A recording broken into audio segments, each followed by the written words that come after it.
Back in 2011, I drove a run from Mobile, Alabama to Portland, Oregon. Every month, same route, same shippers, same drop yards. It was easy money, predictable. I liked predictable. One night I stopped at this old rest area just outside Cheyenne, Wyoming. Middle of nowhere. Not a truck in sight. It was one of those spots drivers used to say was bad luck. I never believed in that. Parked, shut it down, made some instant coffee and climbed into the sleeper. At exactly 3:17 a.m., my CB crackled on by itself. No one else around. Just static. And then this voice. It said, "Don't leave yet." Calm, almost bored. I jumped up, checked every lock, turned the CB off. Even unplugged the damn thing. 15 minutes later, I heard tapping. Not knocking. Tapping. Under the trailer. I grabbed my flashlight, got out slow. Looked underneath. Nothing. But when I stood back up, there was a man standing on the far edge of the lot. About 60 yards out, could barely see him through the fog. He didn't move. Didn't wave. Just stared.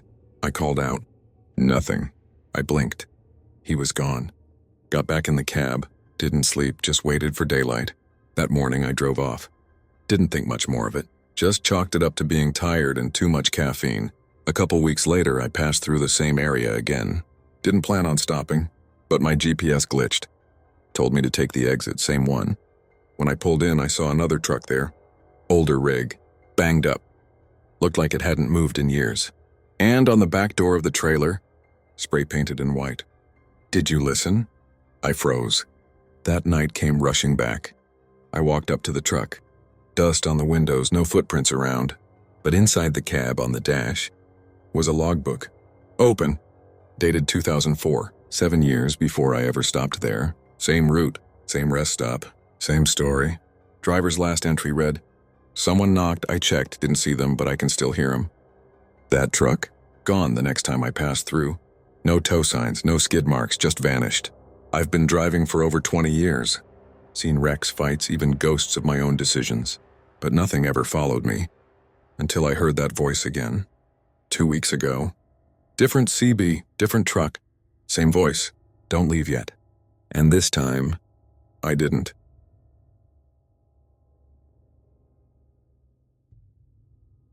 I was hauling tires out of Mississippi. Hadn't slept more than 4 hours in 2 days. But the drop window was tight and dispatch kept pinging me every couple hours.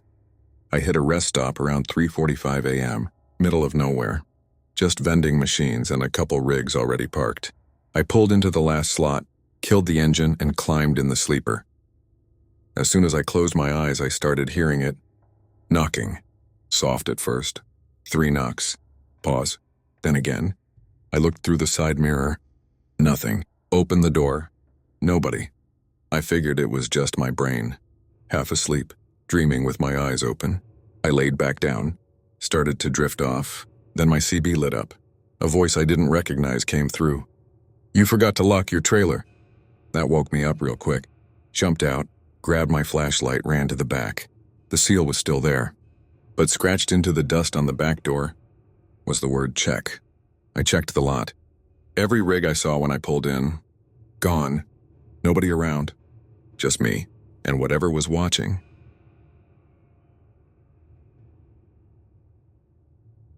It was winter, dead middle of Kansas.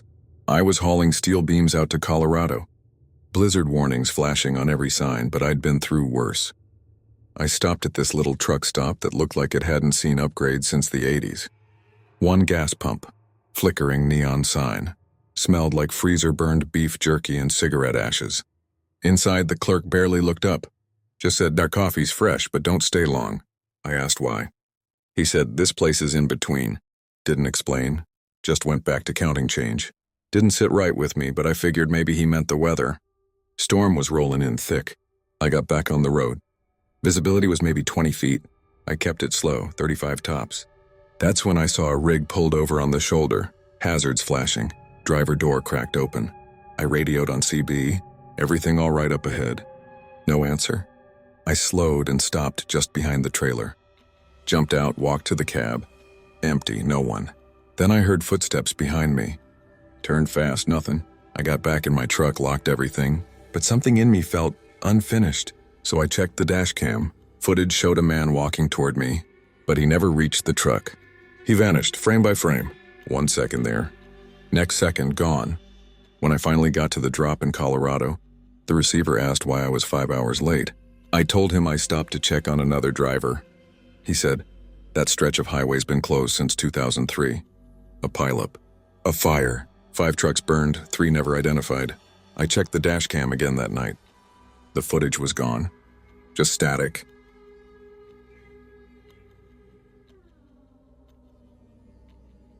I used to run teams.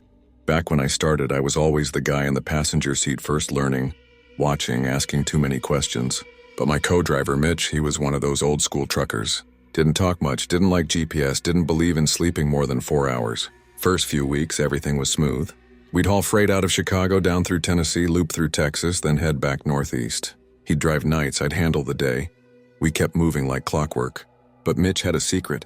He'd talk in his sleep. Every night I'd hear him muttering, "Don't look in the box. Keep driving. It's already done." One night I finally asked him about it.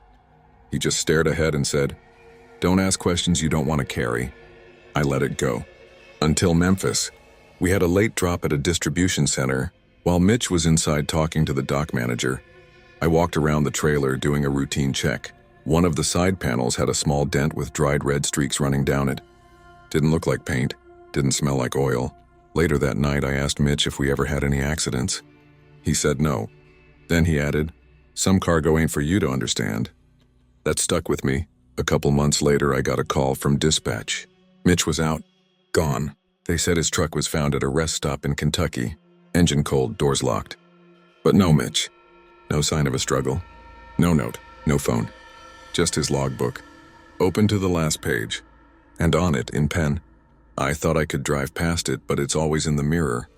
That line still messes with me. Because now, every time I check my side mirrors at night, I think I see someone walking just out of frame.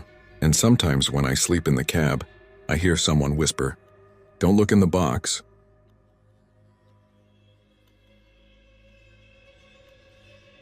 I was westbound on I-80 somewhere in Nebraska. Middle of the night, middle of nowhere. Just me, the road, and this cheap gas station coffee that barely kept my eyes open. That's when I saw a hitchhiker.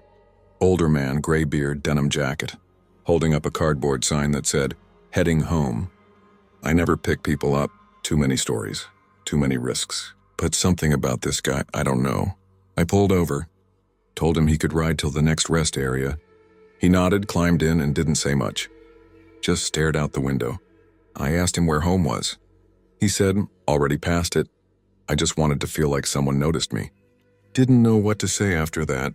I offered him water. He declined. 10 minutes later, I looked over. He was gone. Door closed. Window up. No sign of him ever being there. I pulled over and checked the cab. Nothing. But on the floor where he'd been sitting was the cardboard sign. Folded once, no words, just blank. I don't pick people up anymore. But every time I pass that stretch of road, I slow down and check the seat.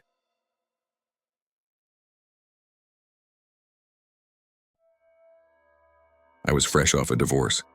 Didn't have much to my name, just the truck, the road, and time.